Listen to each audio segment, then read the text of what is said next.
right, thanks so much for being with us on Atlanta News First Plus. Just want to let you know about some of the top stories that we're following right now. This is new, and excuse me, one of the top stories on AtlantaNewsFirst.com. The Fulton County judge, excuse me, overseeing the historic case of the state of Georgia versus the former president, Donald Trump, and his 18 co-defendants, has issued now some protections for any potential jurors that might be chosen for this massive trial. On Monday, the Fulton County Superior Court Judge Scott McAfee granted a motion from prosecutors regarding juror identification protections. In his order, he wrote, quote, "No person shall videotape, photograph, draw in a realistic or otherwise identifiable manner, or otherwise record images, statements, or conversations of jurors, prospective jurors in any manner, and jurors, prospective jurors shall be identified by number only in court filings or in open court during the pendency of the trial." So, the first of the criminal trials with direct ties to the ex-president set to begin just about 4 weeks from now in Atlanta. Of course, a major story that we're going to keep following here on Atlanta News First and Atlanta News First Plus.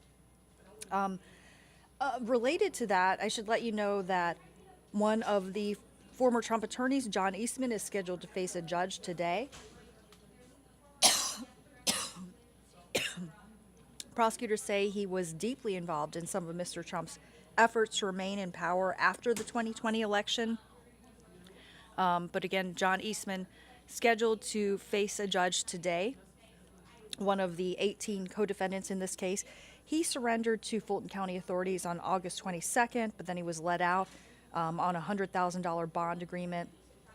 Was scheduled to be in court a short time ago at 9:30, so we're going to wait to see what happens with that, and of course keep you up to date on the latest. Okay, some other huge news for people here in the Atlanta metro area is Vice President Kamala Harris expected here in town. Obviously a huge deal, and making her way to several college campuses to make some speeches, and she's expected to depart from Washington, D.C. at any moment now. And this is going to be from the Joint Base Andrews, and she's expected to arrive at Hartsfield-Jackson Atlanta International Airport shortly before noon today. Obviously, you would anticipate traffic impacts as a result of this. And then at 1:20 p.m., she's expected to participate in a moderated conversation with Gia Peppers and Cedric Richmond as part of her nationwide Fight for Our Freedoms College tour. Secretary of Education Miguel Cardona will also speak at this event. The remarks are going to be at Morehouse College. And then at 3:15 p.m., Vice President is going to give a few remarks as well at a campaign reception in Atlanta, and then expected to leave shortly before 5 o'clock from Atlanta. So obviously this is going to have a major impact on the roadways as well. But just letting you know, Vice President Kamala Harris expected to speak in Atlanta later on today. And, you know, some of the issues she's expected to talk about would be anything from gun safety to voting rights to abortion.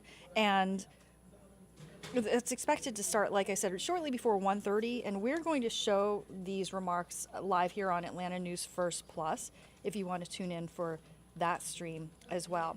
Meanwhile, I want to let you know that as for the President, Joe Biden, he will be in Michigan today because he's planning to join the striking United Auto Workers on the picket line in a show of solidarity.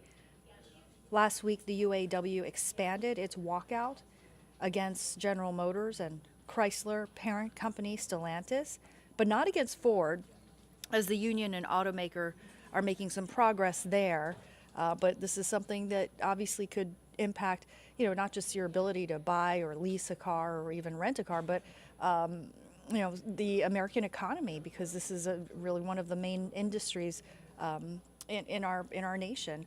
So thousands of jobs and salaries are all at question as this strike continues. But we're going to keep following the latest. And also, as we are on the topic of, the kind of the political tide in our country, want to let you know that the former president, Donald Trump, is going to be skipping the second GOP presidential debate, which is scheduled for tomorrow. Instead, he is also expected to head to Detroit to speak with the UAW members tomorrow as well. And the Republican National Committee has named 7 candidates who qualify for the debate. But again, former President Trump not expected to be there. So these 7 candidates are Florida Governor Ron DeSantis, former Vice President, I should say, Mike Pence, South Carolina Senator Tim Scott, former U.S. Ambassador Nikki Haley, Governor Doug Burgum of North Dakota, former New Jersey Governor Chris Christie, and businessman Vivek Ramaswamy.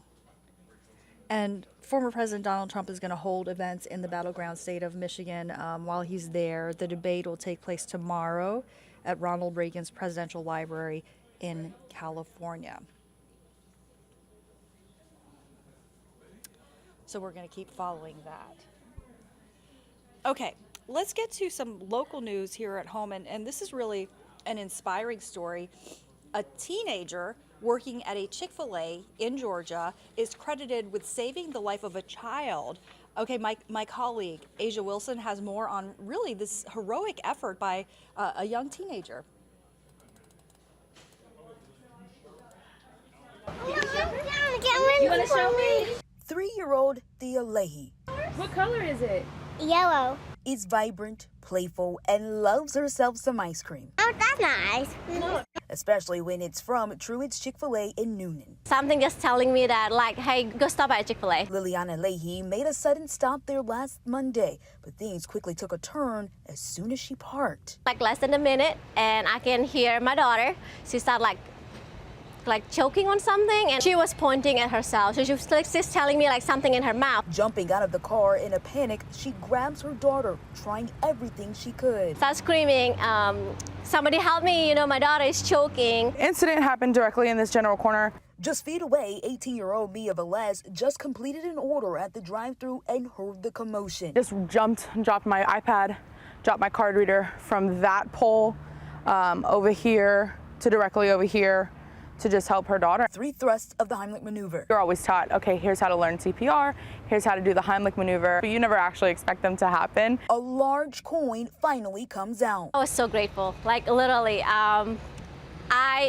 She literally, after the coin flew, she went back to work. Leahy's family now looks at the recent graduate as their hero. If Mia wasn't there, actually, all I can think about is just like brain damage. Nothing else that I can say other than like an abundance of like thank you to not only Mia, but the company. Who all stepped in at a very critical time. And be that light for somebody else when we don't know when something is wrong. In Noonan, Asia Wilson, Atlanta News First.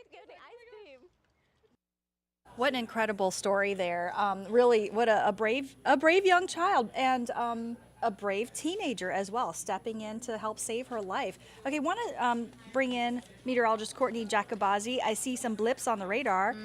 Maybe some rain. That's right. Yeah, today kind of starts a different pattern, so we'll start to introduce the chance for just a couple of light showers, and it'll also be a little more cloudy out there for the next couple of days. So just something to keep in mind. Definitely not going to interrupt your plans for your day or how your day goes along, but just something that you'll notice. It'll be a little more cloudy. We'll also have the chance for, again, just a couple of light showers. Definitely not umbrella worthy today. Maybe tomorrow morning, as you're kind of thinking about sending the kids to school and everything, maybe you want to send them with their raincoat, because we could have some showers around tomorrow morning, something we'll be watching for. So this is a look at First Alert Radar. You can see here, satellite and radar, clouds on pretty thick, looking out over Midtown, mostly cloudy skies, but the sun's still very bright out there. The sun that is peeking through the clouds, still very bright, and that'll allow our temperatures to warm quickly today again, but overall, starting to see just a slight change, but I will say just in time for the weekend, the forecast will only improve, which is good news for anyone thinking about the weekend already, because let's be real, who isn't? I'm First Alert meteorologist Courtney Jacobazzi. I hope your Tuesday's off to a wonderful start. Let's talk about the forecast today. So again, more cloudy out there today. We're going to go mostly cloudy skies for the rest of your Tuesday. Already seeing a few showers just past 10 o'clock here in places like Carroll County, so just south of Carrollton. A couple of showers look to potentially be popping up just to the south of Athens. That's actually probably just feedback from the radar, but nonetheless, a few showers moving in Carroll County right now. We'll have the chance for maybe an isolated shower as we go through the afternoon and evening today. Again, not an umbrella-worthy chance for rain today, maybe just an isolated shower. Temperatures are generally going to climb into the low to mid 80s. Now, as we head into the evening, by the time a lot of you are probably home and kind of winding down for the night, we'll have the chance for a few showers to continue. Notice a lot of the rain is going to stay south of the city, south of Atlanta. We're going to have a stalled front, a stationary front that is going to stay parked to our south. That's going to serve as a focal point for showers and some rumbles of thunder. So most of the rain, and I'll show you the rainfall totals and you'll get a better picture of what I'm talking about. Most of the rain is going to be south of here in central Georgia along the Gulf Coast and along the Atlantic coast closer to Savannah. But we'll still have some residual rain from that front as it stays stalled. It's going to help kind of trap in some moisture here across the southeast. So tomorrow morning, this is what I'm talking about.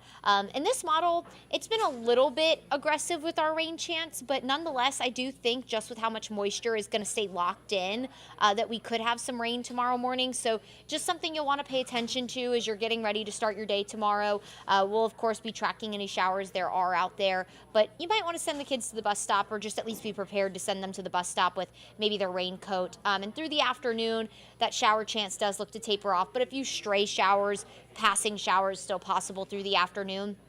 With the cloud cover and that potential for some morning rain, we will be cooler tomorrow afternoon, closer to 80 degrees rather than in the mid 80s like we've been the past couple of days. In fact, we hit 89 degrees yesterday. We were closer to 90. It felt a little more like summer.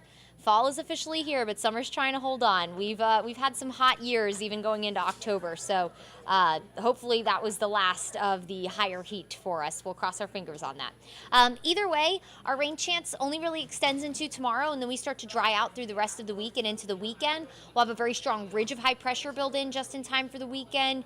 If you follow us, you know what that means. High pressure brings sinking air. When air sinks, it warms. So we will warm up slightly after our cooler day tomorrow and Thursday. We'll warm up just slightly through the weekend. Nothing out of the ordinary though, and that'll also bring a lot of sunshine. So we'll have more sun, we'll have some drier air filter in as well, just in time for the weekend. So here's a look at your forecast rain. Here at home, we're talking maybe a trace to a 1/10 of an inch, but notice where that front is stalled going down to Panama City, all the way through Jacksonville, up through Charleston, including the Savannah area, down just to the south of Macon. That's where a lot of the rain is going to set up because that's where that stalled front is currently sitting. So a lot of rain to our south. For us here, maybe just a trace of rain. Tropics, I know you saw the hurricane names pop up.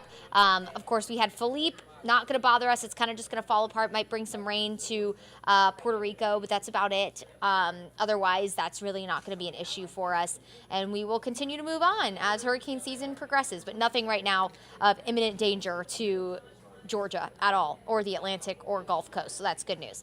Here's a look at your 7-day forecast. So again, 20% coverage of rain today, just a quick passing shower possible, mostly cloudy, mid 80s today, near 80 tomorrow, so we will be cooler. A lot of us will top out in the upper 70s tomorrow with about that 20% chance for rain, particularly in the morning, maybe a stray shower or two for the afternoon as well. So just kind of an unsettled day tomorrow, but not a washout by any stretch of the imagination.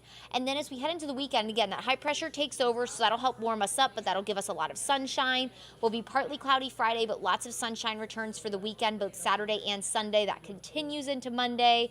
Our mornings will be really comfortable. You'll notice the humidity a little higher the next couple of days, so it's not going to necessarily feel really crisp out there. But again, that will change Saturday. So we'll wake up Saturday morning. It'll be really comfortable in the morning. The afternoon will be warm, but it'll be a drier heat. So not much to complain about the 7-day forecast. We are not seeing much rain, no first alerts on the 7 days, so nothing that's necessarily going to interrupt your day weather-wise very much.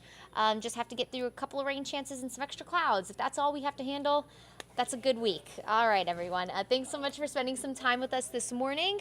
We always appreciate that you come to us to hear your news headlines and your forecast, and we'll catch you here next time.